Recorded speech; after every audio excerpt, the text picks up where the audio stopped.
ঘরে যদি কোনো জিনের অস্তিত্ব বিদ্যমান থাকে তবে তার সাথে মোকাবেলা করার মতো শক্তি আল্লাহ তাআলা বেড়ালকে দিয়েছেন। বেড়ালটি জিনের সাথে থাকা নেগেটিভ এনার্জিগুলোকেও শোষণ করে ফেলতে পারে। শুধু তাই নয়, বেড়ালের শরীরে আল্লাহ এমন একটি ব্যাকটেরিয়া দিয়েছেন যা কিনা আমাদের আশেপাশে থাকা সব ধরনের নেগেটিভ এনার্জিকে শোষণ করে নেয়। এছাড়াও বিজ্ঞানীরা বলছেন, আমরা যখন রাতে ঘুমাতে যাই তখন ঘরে পুষে রাখা বেড়াল সারা রাত ধরে আমাদের শরীর থেকে নেগেটিভ এনার্জি শোষণ করতে থাকে। আল্লাহ রাব্বুল আলামিন বেড়ালের মাঝে কিছু বৈশিষ্ট্য দিয়েছেন যার কারণে এমন সুন্দর একটি মাখলুক আমাদের রোজকার জীবনের অংশ হয়ে উঠেছে।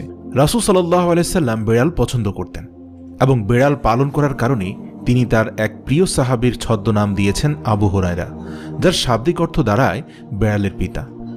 কেন একজন মুসলিমের বেড়াল পালন করা উচিত? গবেষণা করে জানতে পারা যায়, আজ থেকে ৮,০০০ বছর পূর্বে জঙ্গলের বেড়ালরা খাবারের খোঁজে